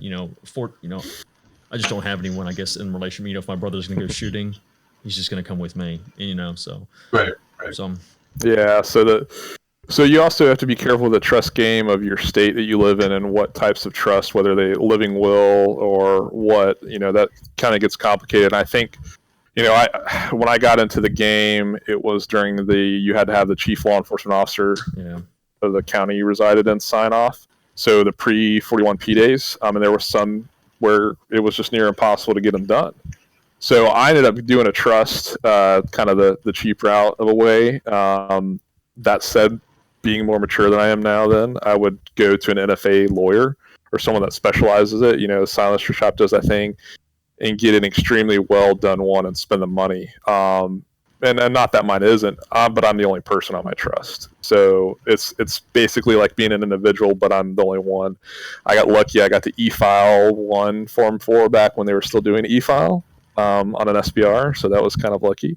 And then some of my stuff came in Form 5s originally. So, that's, dang. Yeah. Interesting. Yeah, all my stuff is individual. I was going to do it through my business, but if anything ever happened to my business, like there was a lawsuit or anything, I didn't want it to affect my NFA items that ultimately I'm using for me. So I can't use this as like a write-off or anything. I'm doing it just because it protects my firearms and my NFA items other than SBRs and stuff like that too. So yeah, for all you nerds who are looking at it and you see tax stamp, no, you cannot write off your tax stamp, your $200 tax stamp. Don't do that. Don't even try to do that. idiot. Don't do that. So. No But, promises. I'm kidding. I've had someone ask me that. I've had actually a couple people ask me that, like, oh, can I use this as a tax write-off because I'm paying $200 tax for something? And I'm like, no, you cannot do that. Nope. Don't do that. You can Google it if you don't believe me. Yeah, other people will tell you the same fucking thing. So yeah, very cool, very cool. So with the NFA process, I'm not gonna get too much into the pistol braces. All I'll say is this, so we can just move past it. If you have a strong opinion, go to the site with a comment. Everyone's leaving the comments for the ATF. Leave a mature comment. If you act like an ass or say something stupid, don't expect a response back. Say a mature comment to get your point across. Bam. That's all you have to do.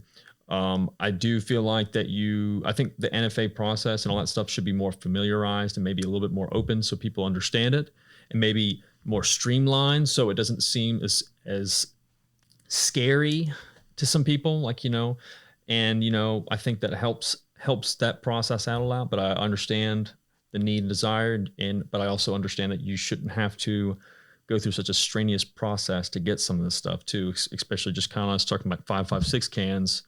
And I'm not sure if anyone disagrees, but these, like you said, these 5.56 cans, It should be over the counter, dude. yeah, I mean, at the end of the day, they're not quiet. They're not. There's no such thing as movie theater. Movies quiet, like movie theater silencer quiet, except for 22s. That's like the closest thing, right? Like there's good silencer 22s. So it shouldn't be such a complicated process just to get something like that. So, but at the end of the day, again, strong opinion. Take it to the comments. Leave your comments. You're gonna talk the big game. You might as well say your piece, but in a mature, respectful way, I guess. That way your comment will actually be taken and perceived instead of just, yep, delete, so that's all I'll say about that. But moving forward, so with, let's see, what else are we missing on suppressors here, dudes? You have the direct thread, we have different materials. I think we covered actually a decent amount about them, yeah? I'd say Yeah, I would just say, just think about, it's an investment, right? Like you're not just going to get this to use for 1 year. It's going to stick with you for forever, right? So when you make your choice, get something that's going to last. Yeah, that's all I'll say. Yep. The strongest, lightest, shortest can possible. Yeah. What is it like it's kind of like someone told me a long time ago, like in weightlifting, it was like you can choose like 3 things, or like you can only choose like 2 out of 3 things. It's like you can be ripped, strong, or like, I can't remember, maybe it's like 1, I don't know, whatever. It's like you can't choose everything. So you can't get the quietest, you can't get the most durable, you can't get the smallest, quietest can. You got to start, taking one with the other and just realize you can't get the best of everything. So right. It is what it is. So, but anyway, I will say, so with materials, like I know we talked about the suppressor can, the RC1, and like the minis and stuff like that. It's the popular material that a lot of people use is I'm going to butcher the name, Inconel. Thank you. Whatever. Yeah. That. Thank you. Inconel. Whatever. Yeah. So like, I know the new popular thing right now is titanium, right? TI cans. So, I'm not sure. Yeah, if you're running a 338 Lapua in the mountains of Afghanistan and you want a light can and you're shooting it through a bolt can or a bolt gun, sure. If you're running on a semi-auto, yeah, no. Pretty much, there you go. So we'll conclude that little part of suppressors, and I said we weren't going to talk about guns most of this podcast, and here we are. We're almost on past an hour. So, but we'll go ahead and move on. So let's talk about things we enjoy doing outside of guns, firearms, industry stuff, and that is just in general hobbies. It can, that's what we're focusing on. It can be vehicle interest, stuff like that. So, dude, Cheese, you've been kind of quiet, man. So let's. I'm gonna throw you under, dude. I've been given the 2 guests the space. I know, man. I'll take it. So, like, what do you like to do, man? Yeah, I guess you spend enough time around gun dudes, you kind of remind yourself, right? Like, I always say this: too much of one thing's not good, right? So you need to bring like variety in your life, right? You need to do different things, look at different perspectives, go experience other things besides just reading gun forums all day. Anyway, I'm more of an outdoorsy guy. I like doing outdoor things like camping, climbing, hiking, backpacking, all the good stuff. I just feel like it's, especially because I work a desk job, I really value time outside because I'm inside all the time. So For sure. Spending time outside is really refreshing, especially if you think all day. You can kind of just turn your brain off. You don't have to be super critical all the time about things. I've met a lot of good people in the outdoors industry. So I do a lot of stuff like that. I like building my truck out. I'm not like an overland guy, but I have a Tacoma, so that kind of speaks for itself. Kind of a photography guy. Love taking photos. It's kind of how my page spawned. It's just like a, passion project of sorts. I just, mainly a landscape photography guy, but, started snapping photos of guns and stuff and whatever. Here we are. So, yeah, it's kind of my thing. I won't take up too much of the spotlight, but if you ever have any questions, just holler at me. Aesthetic.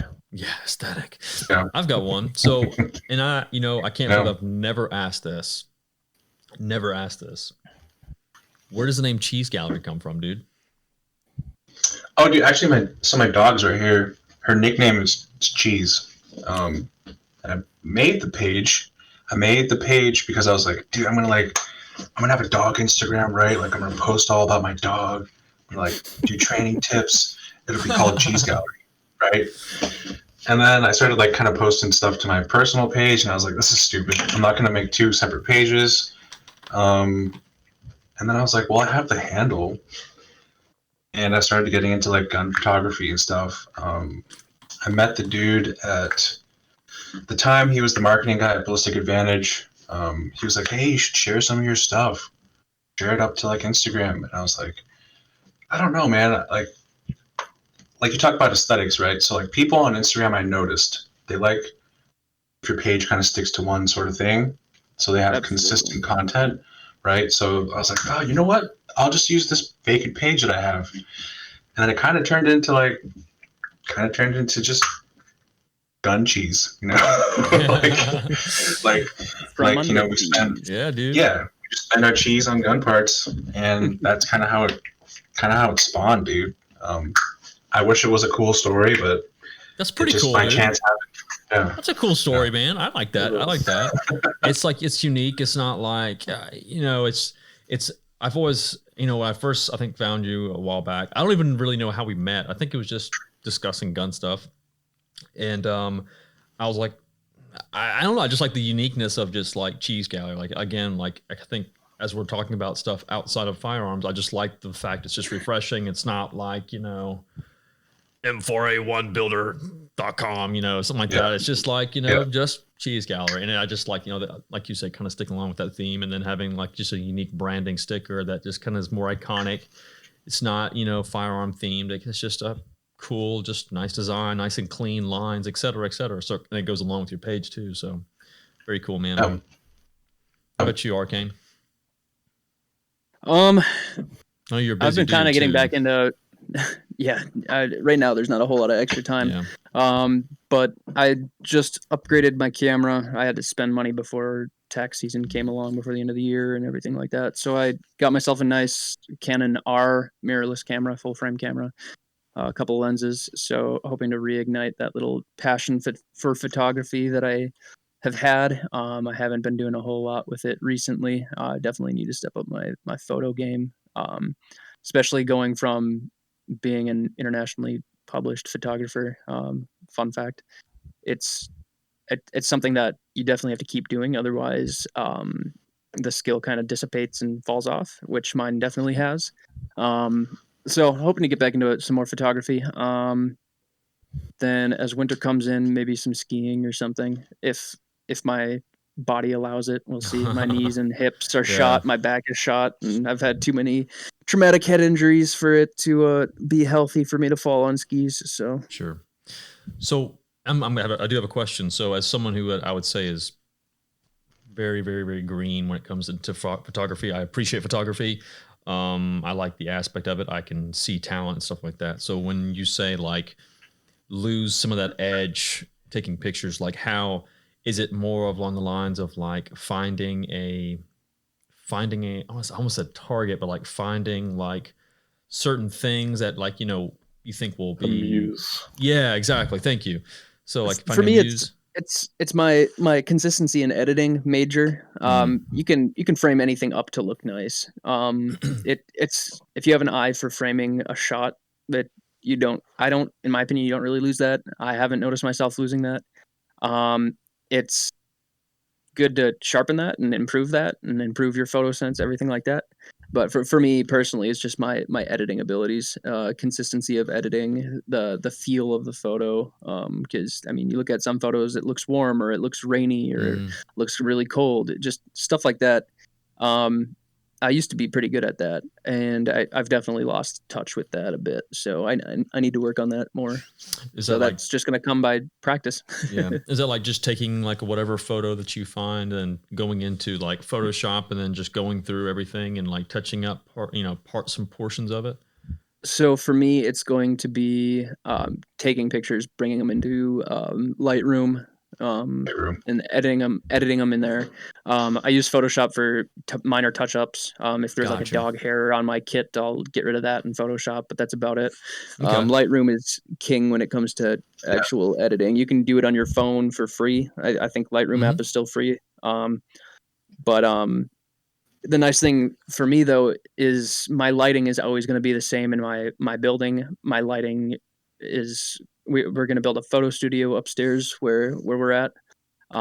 So that'll make for great consistency with colors and light and everything like that when shooting product photos and just update posts, stuff like that. So there will be more consistency with that because the lighting is going to be the exact same every time and everything like that. Okay. Pretty cool. I always assumed it was Photoshop, to be honest with you. So no, little pro tip right there. Lightroom, dude. Yep. Lightroom with your raw files, baby. Exactly. Yeah. I did know it was raw files. Yep. I did know to use raw files, so I did know that. Bunch of photography. Everybody knows raw is better. Everybody knows raw. Freaking photography nerds. Everyone freaking knows about photography here. Nerds. So so damn, it sounds like Granola. Are you a damn photographer too, dude? I am. That was actually one of my things. So it's lacked as late. The great thing is phones having pretty good cameras. You know, I have Photoshop Express, which I do a lot of basic stuff just to like jazz up my stuff and kind of crop and everything. But no, one of my, I remember buying my first digital camera in like 2004, and I think I paid like $500 at the time, which was like huge to me. I graduated high school and bought a Fuji Finepix. I'm trying to remember the model, but that was huge. And nice. At the time, I was super into cars, so taking a lot of car photography.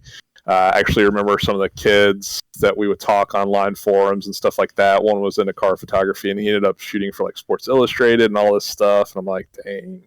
But yeah. So for me, it's I would consider what I'm more into outside of like gun and like car stuff, because I'm kind of into the overland. I wouldn't say overland, but I'm into the, like she said, I have a nice Nissan Frontier with some good tires on it, and kind of the like basic overlanding, not the like I'm driving a super spec'd out expensive Earth Roamer type overlanding.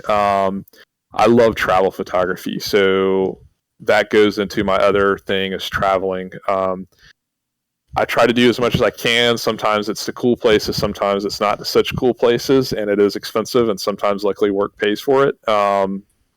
But that said, like I remember going on my time I went to Europe, went to the Netherlands, and that was just like I took so many photos, and I drove to Germany, went on the Nürburgring and everything like that. So that I just love landscape and some like raw portrait style. So like real world portrait photos, not like, Olin Mills portrait, the mall portrait style photo. So definitely photography. Going into the traveling, like I said, that's huge. Whether it's just going somewhere in the US, there's still a lot of places I have not got to travel in the US, and there's still places I want to go international. Obviously international travel is kind of a crap show right now. Which does suck, and the other thing would be that I kind of want to get into is videography stuff. I've always been into that to an extent. The hard part is I think I have the mind for what I want, but being able to produce it and to get an equipment wise is huge. It's like, I won't mention names. Yeah, there's some people who has really good cinematography. I wish their content was better. I won't name names, but it's, and it's funny. Like, I'm sitting over here. I made like a video about my plate carrier, and it's like on my MacBook Pro, like FaceTime camera. I'm like, oh, it's horrible. The lighting's horrible.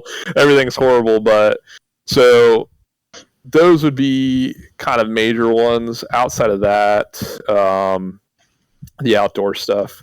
I haven't been snowboarding in forever, but I'd like to get back at it. Hiking, camping type stuff, and just getting out and just being outside kind of goes to that travel thing. So very I think cool. That covers it. Yeah, so I'm the only non-photographer here, obviously. Some stuff, that's definitely one thing that I want to get into.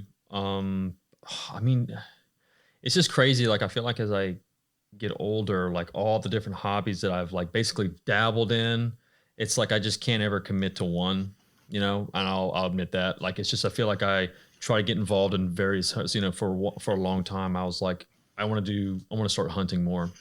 I want to get into hunting. It was kind of something a lot of my family does, but my dad just wasn't interested in it, so I didn't get that opportunity. So, like, being in Southeast South Carolina, it's really, heavily influenced. You see it a lot. Love bird hunting. I love dove hunting. Dove hunting is like, just to me, is just relaxing. It's easy. It's fun. It's not as like low key. I gotta be quiet. Like duck hunting. Duck hunting is really fun, but damn, it's expensive and it's absolutely trash unless you're actually on the actual flyway. So if you're in South Carolina, just go ahead and hang it up, dude. There's no ducks here. Move on. Just go pay some dude whatever amount of money to just go get some good ducks in the middle flyway. Other side of that, I used to skimboard a lot, like real skimboard, and then like surfing as well. Like, I love that. I love the water. I love skiing too. I haven't skied in a long time. I did not like snowboarding. For some reason, it just did not click. But skiing, I guess when I was skiing, I was pretty good. I was pretty avid on it. I could pick it up with like nothing, and I was hitting it all the time and just enjoyed it. That was always fun. And I think I like the aspect of traveling, but sometimes I find the lack of commitment to following through with it. But I do like going to like Charleston. Charleston to me is just, it's like one of those places, and I'm sure everyone has those places. Like, it's like the beach in general. Like, I love going to the beach at times, but I definitely don't want to live there. So like being able to visit is very nice. I also just like taking country roads, back roads, and stuff like that. If I can avoid the interstate, just because the monotony of just seeing the same thing and like the same cars over and over again, like, it just bores me and I just can't handle it. So like, even if it takes me an extra 30 minutes, I like kind of like going through like smaller towns and just checking it out. And sometimes it's like either smaller towns and just seeing that smaller, architecture and stuff like that. I will say really play a lot of video games. It's like, even though it's like almost a negative outlet, like in a way, like I'm a lot better. So like I used to competitively play pretty high, like, it was really like, play ranked stuff all the time. Like, that's all I played, scheduled, same dudes, same teams. Like, I played a lot, and, we got ranked pretty high several times and like top percentages, but at the same time, it was like, sometimes it just negatively impacts you and you just become such a dick. Like, it's like you just have like this high expectation. So it's just competitive nature, stuff like that. I don't know, man. So like, same thing. I think everyone's already said, like the overland, like, they're, outdoor, I love vehicles too. So, I'm not a big car guy. I'm like a big mechanic guy, but I do work on a lot of stuff and stuff like that. So I really enjoy vehicles. I'll be honest, I'm a big Mustang guy. I like Ford Mustangs. I like older cars too, but just standard muscle cars. I don't know, it's just something I resonated. And, growing up, my wife drove a Mustang GT. And so at one point it was actually my GT. So I drove that for a while and then I souped it up. And like, for me, that time experience was a lot of fun. And like I said, I dabbled in multiple hobbies, right? So this was like this, high adrenaline, like, like pumping, like, let's see as fast and loud as it goes. And, So, headers, air intake, stacked, and just improving this, improving that, tuning, full body exhaust, redoing the entire exhaust, just all kinds of different stuff. And it was just such a waste of fucking money, but it was fun at the time. So, and, it's like, it's funny though. It's like you kind of growing up and it's like when you're doing it, you're like, this is so badass, this is so fucking awesome. And then now I'm like, why isn't there a law to keep these motherfuckers from driving around these loud ass cars? Like, this is too damn loud. Hey, take that shit off the road, dude. Right, that old piece of shit. It's like supermotos. I love them, but such an expensive hobby. Yeah. Right. So, I mean, like I said, I feel like I've tried finding a hobby that just I can stay in, but I just never can. Like, it's such a weird thing. So, I mean, I like off-road vehicles too. So, like, same thing. I have a Jeep Rubicon. I had a Jeep Willys. I said it correctly, Willis, not Willys. Willis, for everyone who doesn't know. Loved it. And then I quickly found out that there's not enough fucking space for 2 big dogs and your wife and all the luggage if you're traveling and stuff like that. And so, I got a good price on that, sold it to a buddy and paid off almost every bit of it. And so I made a good profit off it. Went out and just found a good deal on a Rubicon. So for all of you that don't know, you can get a really, really good price on Jeeps if you do your research and look up how the pricing affects. And that probably goes towards every vehicle, to be honest with you. So like the markup on whatever they're charging from the factory, then to the dealership. But be smart about it, So, like diesel trucks too, and they are a motherfucker. If any advice I could give you, if you have no reason to use a diesel truck, don't get one. Don't get one. Don't get one. I've got 2 and I hate them. I hate them. Death killed diesels. Yeah, they did. So that's why I removed it. Oh, shit, I need to take that out. So that's okay. I'm in a good state. It's for off-road use only. That's the only time I ever use it without the DEF is with off-road use only. So, but no, seriously though, it's just like a lot of that stuff is really cool. I just like a lot of stuff. Like I just get interested by various hobbies and I don't know, right? So I guess like certain things interest me and I like the idea of doing it and I like dabbling in a bunch of different stuff and getting different, I guess the jack of all trades kind of thing. But I mean, nothing's really like taking hold of me, right? So I just feel like there's always something that I'm always interested in and I'll try it. Just like fishing. I tried fishing and I'm not patient enough. Too much stuff going on. Unless it's deep sea fishing, but it's too expensive. So I don't feel like. I would say though, like, the important thing is that you're trying things, right? Sure. You're not absolutely. just like, I guess I'll just go back into like AR15.com and I'll just keep reading. Yeah, dude. Yeah, went out with my wife tonight. Yeah. Sucked. So I'm back, boys. I'm in general. Yeah. Right. So, Well,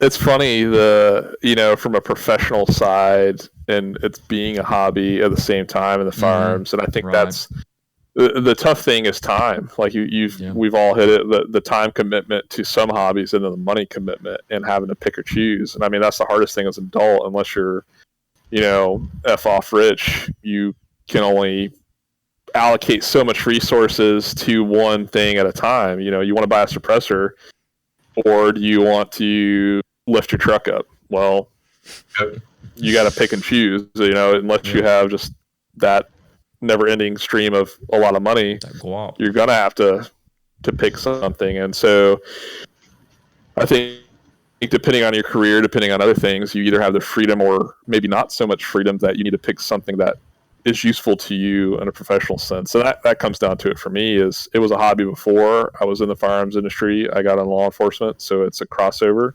But I benefit from the fact that I'm interested in shooting legitimately, like structured practice shooting, not going out and shooting washing machines at the WMA.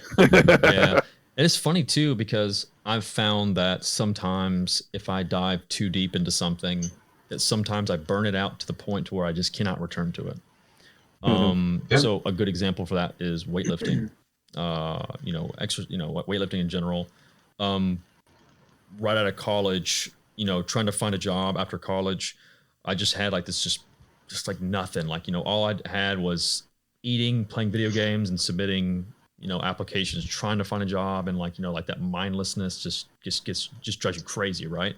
So I just like told myself, like, I need to get in shape, get myself together and like, you know, if I look professional, take myself professionally, then, you know, that'll probably improve my, you know, just, you know, I guess your, I don't want to say persona, but like your motivation and self-esteem, all that stuff. And so I got in really like almost insanely good shape. Well, I did. It was like, you know, for me, it was like a mind flip. Like I went to a wedding and no one knew who I was from high school. I completely changed. So I went from just like chunky to just like ripped. And it was like a weird thing, but I got so deep into it that now I cannot do it. I cannot exercise. I can't work out. I get too deep into it, like the macro dieting, everything that goes along with it, making sure you're hitting certain things, reps, etc. You know, power plans. You know, what am I planning on doing? Like, what's the goal here? And like, I just get lost in it, and then I just can't do it. Like, I always try to, you know, kind of get back into, you know, get a little bit stronger. Like, not even going 100%, but that's something that I enjoyed for a while, and then like you said, like, you know, in time of course is always a big part of it, right? But I mean, I feel like you should be able to dedicate time to staying in good shape, which I do, but nowhere near the extent of, you know, having a set workout and then making sure that I'm going to be putting weight on in bulking season, then cutting, and then making sure I'm hitting certain percentages. And it's just, I don't know. It's weird. It's funny because like I'm still really knowledgeable about it, but I kind of understand all those people who are like all those coaches that are kind of out of shape and they're still coaching people and they know what they're talking about, but they don't look like they're a coach. They should be a coach. They've never done anything. So I totally understand it now. It's like, yeah, I did it, been there, done that, but I ain't fucking doing it anymore. So I definitely it's simple, dude. Too. Work out once a week, load up on steroids. You're good. Oh man. I wish steroids were legal, dude. They should be. They should be. I gotta hop off actually, guys. I haven't ate dinner yet tonight. I gotta get to bed at a man. relatively good hour. So we're getting close to wrapping this up anyways, but thank you so much for joining us and hopping in for a little bit, dude. Man, a lot of fun. And what before you do go, what is your handle? What is your Instagram, or how to reach you and check out your stuff? At Arcane Concerted, man. ARCANECONCERTED. Bam. And you know, I spelt that. I can't believe I spelt that. Nice. I can't even spell my name half the time. You're so hungry that you're ready to get the fuck off that you spelled it 100% correctly. Dude, I'm already standing up. My headset's off my head. I'm just yelling at the mic right now. But thanks so much for doing it. And of course, I'll tag him so that way you can find his stuff. See you, man. Chatting with you guys. Yes, sir. Yep. Thank you. All right, see you around. So yeah, so now that he's gone, now we can get to the cool stuff, right? But yeah, so you know, with hobbies and stuff like that, I find myself just getting burned out on it. Like, and I've come to that point. Like, I think gun stuff came really close to that a couple of years ago. Came really close to it, like really close. And I just took it like about a couple months off, like, you know. And then, you know, kind of think you find something that interests you, and you kind of start dabbling, and then you go down that loophole again. But yeah, man, it's I don't know, it's weird. It's weird. Yeah. I think. Go ahead. No, well, I was gonna say, you talked about you guys hit it with the gun form. I think it's easy, and I see this with some of my buddies. You get so caught up into like what's the hot trend now with stuff, especially like cloning. Like, clone rifles are cool. I'm not gonna say they're not completely cool, but oh my god. Like, when you're like, some of it's very extensive. In a point where, like, you got dudes that are using guns in a professional manner, and they're like, oh, I want this old thing. And you're like, hey, homie, like, no. Like, the Insight WMX, whatever, looks really cool on your Mark 18 clone, but it's stupid. Like, get a modern Surefire and a mod light or something on there, please, for all that's totally. Even then, like, I remember like looking at that, and like even when I was like really, really green to it, and I was like pretty gung ho on it, and I remember seeing like that light, and I was like, oh, how expensive could it be? It's a flashlight. And then I was like, oh shit. And I was like, you know, I think still even then I was like, no, like I'm not doing that. And then like I see like, you know, like alternatives that you can utilize, and it was like Surefire. Like, yep, there you go, good enough for me. So even like, you know, there was a previous podcast, Monarch, same thing, right? So he went in that, he used it, and he has his night vision on. He was like, this thing sucks. And then he literally went and got a Surefire to replace it. And then like he's with his buddies, and they're like, what the hell is that? It's so bright, like they can see everything. And he was like, it's a Surefire vampire. And you're like, damn. And all of his buddies are still using Insight. And then it's like, it kind of clicks. Like I feel like that kind of happened with that Noveski, but without dabbling into gun stuff. Like I said, I wouldn't. but it's just like sometimes you just gotta just go with what you want to build. And I don't know, but I'm with you, dude. Some of that clone stuff is just like, it's insane. Well, I think it's anything. I mean, there's so much information and disinformation out there in any industry, but specifically now what's available to us via the internet, that people get caught up in stuff, and it's like, you know, they look to the wrong person, and that sometimes the people have malicious intent. Sometimes, most of the time, it's just to make money, like in the training world. Not to super get into that, but you have so much stuff that you have to wade through to find something, to find like what I would call like, you know, maybe the true nirvana of the gun world. Because I went through the same thing. Like there's times where I was just like, early on, where I was like, I'm just getting rid of everything. This is dumb. Yeah. I forgot that, you know, I was actually really, really into airball for a long time too. Big airballer, paintballer, like competition, stuff like that. Oh, okay. Dude, okay. I loved it. I was so deep into it. And again, like you think, well, I don't know. It's pretty expensive. It's, I would say it's equally as expensive in some aspects, I guess, in a normal gun timing. Like, so you weren't like a Tipman 98 guy. You were like a Archangel or something.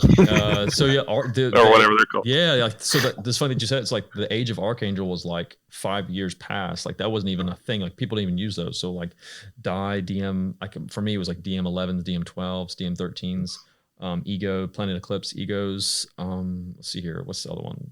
I don't know. Geos were really popular. DLX Luxes.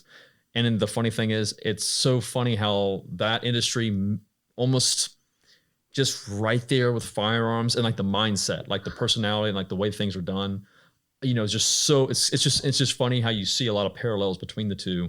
And some of those guys, a lot of those guys were big gun guys too, like competitive shooters, not like woods ball, like running around the woods with your, like you said, your Tipman and stuff like that. But, you know, a lot of these other guys with the same thing. Like I actually met several guys who were competitively, you know, in competitions, you know, playing and going across, and, you know, it's a lot of fun and it's a lot of stuff. I think that's kind of how I kind of transcended into shooting, you know, actually shooting sports and stuff, was because I don't know. It's like, I was like, at the time for me, it was more expensive than shooting, and it was my exit call, and it seemed like it was kind of dying. And to be quite honest, running around in heavy pants and jerseys and a mask and lots of gear and shit, running around in the middle of summer in South Carolina, Georgia, and North Carolina and Florida.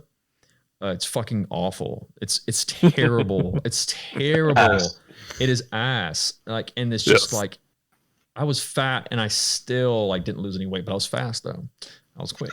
But it was just, I love doing it. If I could do it again, I probably would, because I'm even better shape. So it'd be even better. So I'd be a little faster, I'd say. But it's just expensive. Like, you know, markers, general markers are like $1,500. Like solid competitive shooting markers are basically from $1,200 to $1,500. A lot of guys went about the used route, and they would get a couple of generations back and save some money. But dude, yeah, they're expensive. So CO, you know, you get people don't even use CO2. I mean, they use like the hydrogen. No, damn, is it hydrogen? But like those lightweight carbon fiber tanks, and you know, like those lightweight markers, and of course, all of it has electronics in it. Everyone's got their custom tune. You got to send it to somebody, and then custom bolts and stuff like that for it to operate smoothly, and hoppers. It's insane.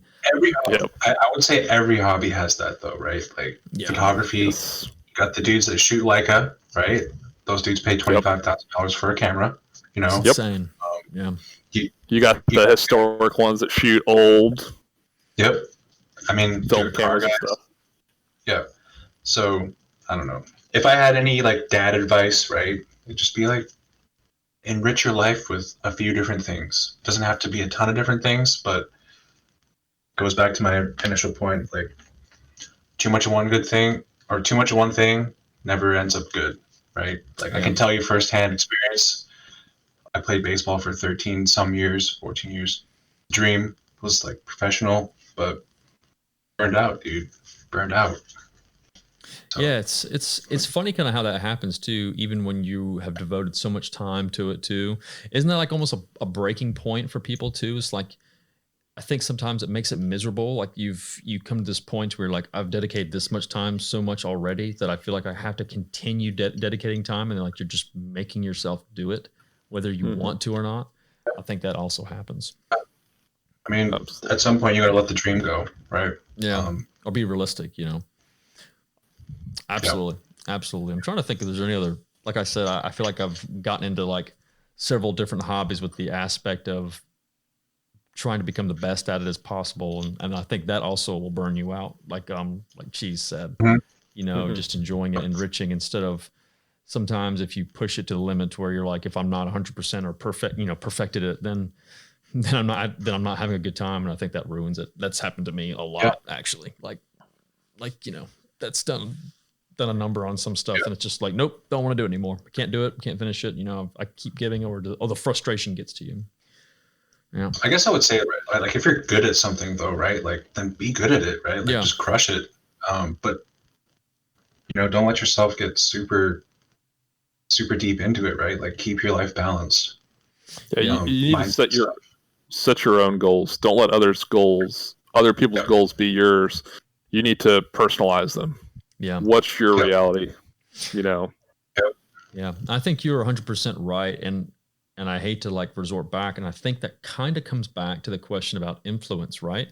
So it's like sometimes even if they're unrealistic goals, I'd make goals that were more for myself. And then that's kind of like what my mindset would be on. And then that also resorts kind of back to that stubbornness, right? So but I think you're 100% right though. It's like stop letting outside voices or other people influence on what you think you should be doing or how you should be performing, as long as you are reaching what your expectations are, what you want to reach. I think that's what's most important, right?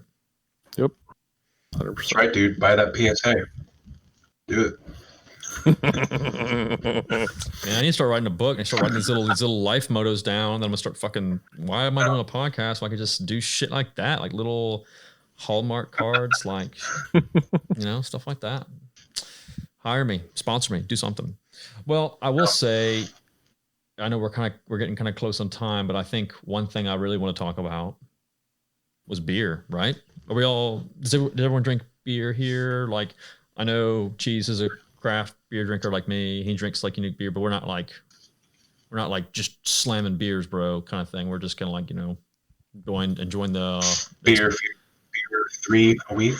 Yeah. So how about and dude, and Granola is like in the perfect place for some crazy good breweries too. We both are. We're really close, but how about you, man? How are you on the beer wagon? So I am a drinker of that. If I'm going to drink, I'll drink beer. Don't drink often, but I mean, honestly, I'm kind of a plain Jane Fat Tire man. Like that's my go-to is Fat Tire. That said, like you said, I've got a lot of cool stuff around me. There's Creature Comforts is a big one that's kind of newer.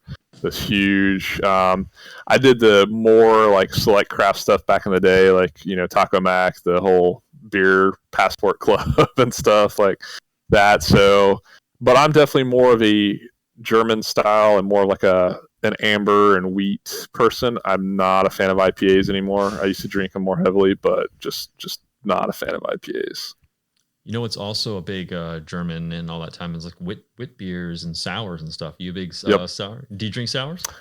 I do occasionally, yeah. Like, funny, one of my favorites from the kind of Frankfurt areas, Bischoff Brewery, they have a cola beer.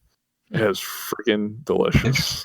Yeah, I wish it'd get imported, but it's like Heineken. Heineken in Europe is way different than American Heineken. It's a Dutch beer. It's from the Netherlands. Same with Amstel. But there it's super good. But like Carlsberg, like they're kind of like generic plain beers are really good compared to like drinking a Miller Lite or a Coors here. Yeah, it's totally different. So it's like there's actually like this one like underground pub that's in Greenville, South Carolina that has some of the beers like that, and they're all very, very unique, but they're also very expensive because it costs a lot of money to get that stuff pulled over here, and they're like very select barrels, but they're all like just like that. And that was always cool, but they're always very rich too, like doubles, triples, etc. But yeah, dude, I'll drink. I kind of like one of those things. I'm a seasonal beer drinker, right? So it's like depending on the season, what the weather's like. Kind of, I didn't understand it for the longest time. Growing up was just like what does everyone drink when they're growing up? Fucking the cheapest shit you can find. Natty Light, Bud Light. I even had Keystone, baby. Yeah, Keystone. Keystone Daddy over here. So like, I even went through Budweiser, which like looking back, it just makes me gag. Just the thought of drinking Budweiser, dude.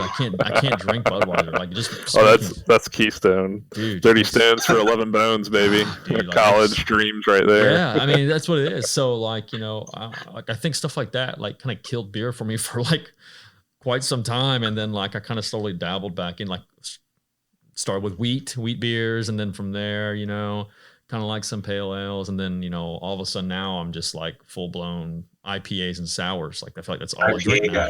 Big IPA guy, huge IPA guy. So like I don't know, it's weird. So but yeah, dude, I've been on a big sour kick recently. I feel like I've been drinking nothing but sours, but I'll drink about anything, I guess, for the most part. Other than I don't fuck with ambers, dude. Stouts, ambers, porters. Nah, dude. You can keep heavy dudes. I've tried. Maybe it'll change, but like something like I remember I had one and it tasted like drinking like chocolate powder, like chocolate, like you know, like what is it, hot chocolate mix? But like but like so that's quick. Yeah, you're just trying to drink it, but like, you know, you're just drinking powder and just like you know, just like I'm like, this is just like I can't do it. It sucks too, because like I wanted to like Guinness so much. I wanted to drink Guinness. I wanted to like Guinness, and like every time I tried it, I'm just like, yeah, Guinness has to be poured right, and there's a whole lot more with how it's served and the temperature and stuff like that people don't realize. Yeah, most of mine were Jaeger bombs too. So yeah, you could try it. You could try a snake bite. You know, a good cider with your Guinness. No, I'm just kidding, but. Yeah, that's I don't know, man. It's one of those beers I've tried several times. I can't drink it, but maybe you're right, dude. Maybe it's just maybe I've just had really shitty pours. Like I've had it at a couple different breweries trying to like just like, yeah, let's try it again. Dude. Yeah, I mean that is a stout beer. Yeah, I just don't drink stouts. But yeah, man. You mentioned Creature Comforts, and dude, that might be. It's not my favorite, but that Tropicalia. Dude, it's huge. Dude, I'll drink it all day. Like I had it for the first time a couple months ago, and like ever since then, every time I go back towards Georgia, towards my hometown, I'll always swing into Augusta, Georgia, just to pick up like a 6-pack or two, just to get some and come back up, because I just love that beer. But damn, dude, I don't know. It's the down, like the only bad thing about craft beers is like some of that stuff is just so regional and localized that like. And then sometimes it's just limited, like, right? So it's like they'll do like their one run. Like you won't probably see this. Yeah, dude. I knew you'd show it off, dude. That looks so badass too. Like I would love like Rainier Ranger and stuff. Like Schreinerbach you can get, which is good. Nope. Hawaiian. Rainier's a craft, you know, there's a guy out there somewhere crying that you just called Rainier craft beer, but you know, Rainier is like, if you know, you know. But, dang, dude. Yeah, I was gonna say, like, I remember seeing it like several times. I'm like, what the hell is this? Like, who is that? And then someone was like, oh, it's like, you know, it's a brewery. Like, you know, I'm like, oh, I've never heard of it myself. Never heard of it in my life. Yeah. So like, do you guys like, so for with you on being on the West Coast, do you see a lot of Sierra Nevada that way? We do actually. We do see Sierra Nevada. Makes it out here. What else? There's another one that you see a lot. It's Sycamore. Who's the one that does Voodoo Ranger? Is that also? That's that's New Belgium. That's New Belgium. Tire, Belgium out of Fort Collins. Yeah, you just like you see that on the shelves, but again, we also have a lot of smaller places. Like this is out of Bend, Oregon, so shout out to the Bend, Oregon people. But yeah, I'm like not a huge beer nerd, but I appreciate Great Notion's one of my favorites. They're out of Portland. Washington wise, actually Elysian used to be pretty well respected till they got bought out by Budweiser. So rest in peace, Elysian. Yeah, I'll still drink it. I didn't know that actually. So to be quite honest, that's like the Russians when they bought Pabst Blue Ribbon. Yeah. Damn. Well, it's like, okay, so I'll throw one more in there. It's just like when Japanese actually bought not Jack Daniels, but they bought out. Damn, dude, what's gosh, man, I literally about to say Jim Beam. Yeah, Jim Beam, big Japanese mega corporation actually owns Jim Beam. That was like in 2010 or so, like that. So I remember like one guy, it's like a while back, and he was like, nothing more American than taking a shot of fucking Jim Beam on, I was like, it's actually owned by a Japanese corporation now. He's like, bullshit. I was like, check it out, dude. It's pretty well known. Like I remember like reading about it. And I was like, damn, I didn't know that. That's weird. But yeah, so pretty cool. But I'm trying to think there was something else. Oh, I'll tell you a little spit noise. So like I was bitching to my buddy the other day about I don't know how it is, and this is a good question for you, Cheese, with being out far out west. I've noticed a lot of breweries have been pushing tall aluminum can 4-packs, right? Is that what that is? There you go, right there, dude. Right there. Yeah, it's a tall 4-pack. It's a thing. Some people like mixed packs, variety packs, but if you're trying to get something like this, it's going to come in a 4-pack. It's going to have that weird plastic thing that goes on top. I like those, actually, to be honest with you. I'll tell you. So you can tell you why. There's a huge shortage of aluminum right now. Did not know that. Really? Yep. So a lot of breweries have been a lot of craft breweries especially have been utilizing those 4-packs because it's cheaper for them to have a 4-pack and then a little bit more aluminum, because aluminum is of course expensive no matter what, but it's also more efficient for them to go that way. And so like I was talking to one of them because I was like, man, and that's why the cost is also more, because those small little breweries and stuff like that can afford aluminum bulk, et cetera, et cetera. Everyone knows that. Like, everyone can't afford mess amounts if you're a small little company. So talking with him, they were like, yeah, so like, even this is getting kind of like more limited. It's getting more difficult. So, we'll find something else. But a lot of breweries, that's why they're shifting to like these little 4-pack cans you see and those little plastic tabs. And that's why the price has gone up a little bit on them. And that's why they're in these huge, tall cans. There's only 4 of them too. But it's kind of interesting. So that's with COVID. I think that was along with COVID. Yeah, so growlers were for a while, but I don't know if there still are. Oh yeah, they still are. Here they are. Yeah. Sure. I think next year you'll see them. If the trend continues, I think it'll become more popular still. And that's what the guy was actually. A couple people have told me that same thing. It was like, yeah, we've seen the increase in growlers. Like he was like, we don't want to sell these big, aluminum metal growlers because one, a lot of people, once you buy them once, they're never going to buy them again. And so it's like you can kind of get stuck with these sometimes, and people don't like having to use growlers. But it was like, that might be the only way for a moment to get some of these cooler craft beers, smaller companies and stuff like that out. So kind of bummer, but pretty cool. I kind of like the tall boys, to be honest. Like the little taller ones get a little better. Nice. Yeah, if you can allocate the stomach space for them. Yeah, that's very true. Yeah. But I say, as long as you enjoy it, like if it's really bad, then, I don't know. Or I guess crowlers is the new thing. Crawlers, I guess. They're like 20-ounce cans. Right. Yeah. It's like this, but it's like fat. Yeah. And it's like that. Yeah. I've actually, I saw one for the first couple times, past couple weeks, and luckily I knew what beer I was getting. Otherwise, if you get a beer like that, but it was actually dirt cheap, dude. Yeah. So very cool. But yeah, a lot of cool. I wonder, we'll have to do like, I wish there was a efficient or there was a legal way to beer trade, because I would love to try some like West Coast craft beers and trade and stuff like that. But yeah, well, I do have to ship some hot sauce. Yeah, some hot sauce. That's exactly what it is. Yeast samples. Yeah. Bottled, canned yeast samples. Packaged. But very cool. All right, guys. I think we're kind of meeting our maker right here with two hours running in. Man, a lot of cool topics we've hit on. All kinds of stuff, dude. We've just kind of gone across the world on stuff. Luckily, Cheese was able to get back in. Luckily, missed a little bit in the first. Yeah. Doesn't matter how you start. It's how you finish, bro. Right.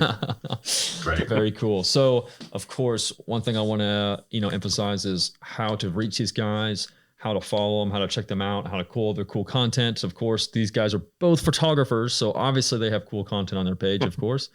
So, Cheese, I'll let you go first. Cheese, how can they reach you on Instagram? How can they find you? You can just find me on my Cheese Gallery page. So it's cheese.gallery. Really easy to find. Posting stuff up there. I do some lives every so often if you want to hang out, ask questions.